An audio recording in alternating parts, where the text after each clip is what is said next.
Hello friends, कैसे हैं आप सब। आज हम बात करेंगे एक सोशल सिक्योरिटी स्कीम के बारे में जो है एनपीएस यानी कि national pension scheme.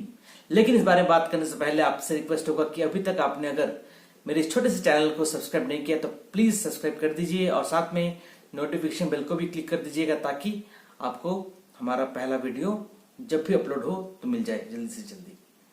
Thank you for subscribing. तो दोस्तों बात करते हैं एनपीएस के बारे में।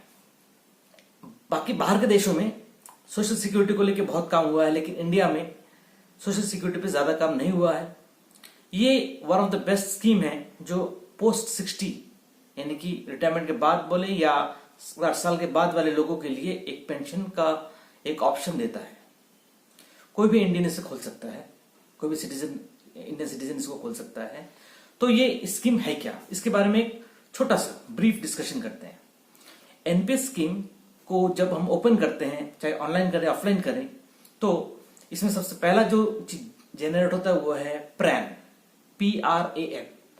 प्रैन मतलब परमानेंट रिटायरमेंट अकाउंट नंबर। ये account number savings account number की तरह होता है। इस अकाउंट नंबर से आप अपना एनपीएस अकाउंट खोल सकते हैं। तो ये आपकी पहचान है, ये आपके एनपीएस अकाउंट की पहचान है, ये नंबर प्रैन।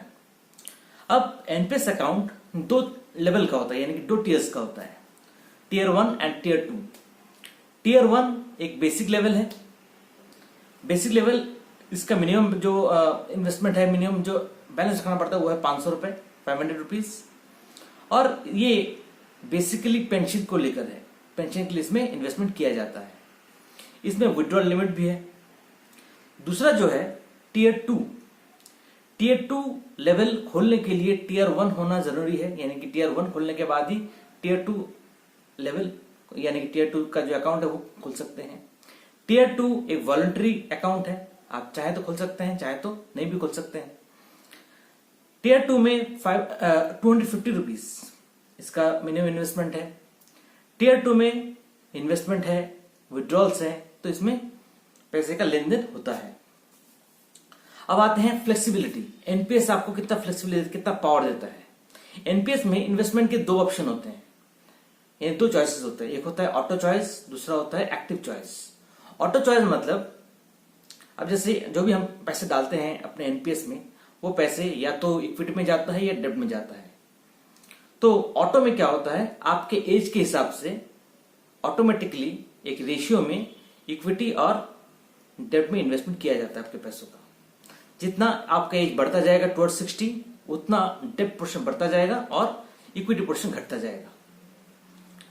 और ठीक उल्टा होता है, जो लोग कम एज का होते हैं, यानी कि जो लोग अभी 30-40 में हैं, 30s में हैं, उनका क्या होता है, इक्विटी पोर्शन ज्यादा होता है और डेब्ट पोर्शन कम होता है। अब दूसरा जो है वो है एक्टिव चॉइस। एक्टिव चॉइस में क्या होता है, आप खुद यानी सब्सक्राइबर खुद अपना डिसीजन ले सकता है कि उसे इक्विटी कितना रखना है, कितना रेशियो रखना है और डेब्ट कितना रेशियो रखना है। बट इक्विटी का एक्सपोजर कभी भी 50% से ज्यादा नहीं कर सकते, वो उसका लिमिट है। तो ये एक्टिव में ये पार्टिसिपेशन है। लेकिन एक्टिव में ये पॉजिटिव भी है और तो खराब भी है। अगर किसी को मार्केट का नॉलेज है तो वो एक्टिव में पार्टिसिपेट कर सकता है, लेकिन किसी को नॉलेज कम है तो उसे एक्टिव में नहीं जाना चाहिए, उससे ऑटो में जाना चाहिए। जो प्रोफेशनल लोग हैं, जो प्रोफेशनल फंड मैनेजर्स हैं, वो लोग इसको मैनेज करते हैं। एनपीएस का पूरा पैसा अलग अलग फंड हाउसेस चलाते हैं। यूटीआई है, आईसीआईसीआई है, एचडीएफसी है, एसबीआई है, अलग अलग ये फंड हाउसेस हैं जो लोग यूटीआई का पेंशन फंड मैनेज करते हैं। उसमें भी ऑप्शन मिलेगा, आप जिसमें चाहे उसमें रख सकते हैं, जिसके चाहे उसके फंड हाउस में रख सकते हैं पैसा। नेक्स्ट जो आते हैं वो है विड्रॉल पे। विड्रॉल यानी कि पैसा अगर निकालना है तो उसकी सुविधा कैसी है। अगर विड्रॉल देखा जाए तो मैक्सिमम विड्रॉल वो है 25%, यानी किसी को पार्शियल विड्रॉल करना है अपने एनपीएस अकाउंट से तो वो उसका लिमिट है 25%। वो पार्शियल विड्रॉल किसी इमरजेंसी में कर सकता है। लेकिन इसके भी क्लॉज है। क्या क्लॉज है, पहला, आपका कंट्रीब्यूशन 10 साल हो जाना चाहिए, यानी कि आफ्टर 10 years ऑफ कंट्रीब्यूशन ही आप एलिजिबल होते हैं पार्शियल विड्रॉल के, उससे पहले नहीं। दूसरा, 2 पार्शियल विड्रॉल के बीच का गैप 5 साल होना चाहिए, यानी कि पहला विड्रॉल आपने 11वें साल में किया है तो अगला 5 साल बाद ही होगा, 5 साल से पहले, दूसरा विड्रॉल नहीं हो सकता है।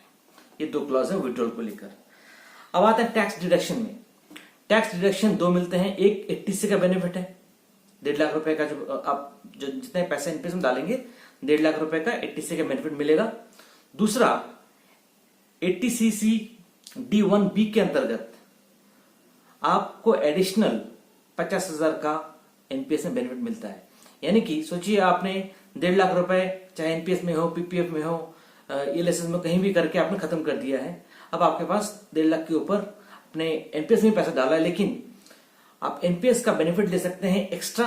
एडिशनल 50,000 का जो बेनिफिट मिलता है एनपीएस का, वो एक्स्ट्रा ले सकते हैं। यानी कि 80C आपका 1.5 लाख हुआ, साथ में आपने 50,000 जो एनपीएस में डाला है या उससे ज्यादा डाला होगा, जो भी डाला हो, 50,000 तक का एडिशनल आपको बेनिफिट मिलेगा एनपीएस का। तो ये फायदे की बात है। नेक्स्ट जो दूसरे बेनिफिट्स हैं वो है टैक्स एग्जम्पशन। कहां पे मिलता है? पहला, आपने जो विड्रॉल किया है 25% या करते हैं, वो 25% टोटली टैक्स एग्जम्प्ट है, उस पर कोई टैक्स नहीं देना होगा। दूसरा, आप जो एन्युइटी परचेस करते हैं, यानी कि जब आपका एनपीएस अकाउंट मैच्योर कर गया है आफ्टर 60, वहां पे आपको 60% आप लमसम निकाल सकते हैं और 40% से आपको एन्युइटी खरीदना होता है। अब 40% से जो आपने एन्युइटी खरीदा, उस एन्युइटी का पैसा टैक्स फ्री, लेकिन उस एन्युइटी के पैसे से जो पेंशन इनकम मिलता है हर महीने, वो टैक्सेबल है। तीसरा, लमसम जो 60% आपने निकाला, वो पूरे का पूरे टैक्स फ्री। तो इसका मतलब क्या हुआ? पोस्ट रिटायरमेंट या आफ्टर द एज ऑफ 60 साल की उम्र के बाद आपको टोटल, सोचिए आपका एनपीएस में टोटल हमने पकड़ लिया एकदम कम से कम 20 लाख रुपए बना। 20 लाख रुपए बनने के बाद आप उसमें से 60% निकाल सकते हैं लमसम। 20 लाख का लमसम एग्जाम्पल पकड़ लेते हैं 12 लाख। 12 लाख आपने निकाल लिया, टोटल टैक्स फ्री होगा। अब जो 40% बचा, यानी कितने बचे? 8 लाख। 8 लाख रुपए से आपको एन्युइटी खरीदना होगा, वही से ऑप्शन मिलेगा, एन्युइटी में वो डालना होगा पैसे। अब वो जो पैसा आपने एन्युइटी में डाला, यानी कि एन्युइटी खरीदा आपने, वो टैक्स फ्री। अब एन्युइटी खरीदने के बाद आपको हर महीने उन पैसों का एक फिक्स्ड रिटर्न के हिसाब से परसेंटेज होता है, वो 6% हो सकता है, 6.5% हो सकता है, उसके हिसाब से एक पेंशन मिलेगा हर महीने। वो पेंशन का पैसा लेकिन टैक्सेबल है, जो भी मिलेगा। सो ओवरऑल ये है एनपीएस, बहुत स्लीक अंदाज में। इसको ऑनलाइन ऑफलाइन दोनों मोड में खोला जा सकता है। उसको लेके हम एक अलग वीडियो करेंगे, अगर सब कुछ ठीक रहा तो आप लोग ये वीडियो कैसा लगा जरूर कमेंट कीजिएगा, कमेंट में जरूर बताइएगा। आई होप कुछ लोगों को तो मदद जरूर हुई होगी, कुछ लोगों को ये अच्छा भी लगा होगा, तो प्लीज लाइक कीजिएगा। Thank you.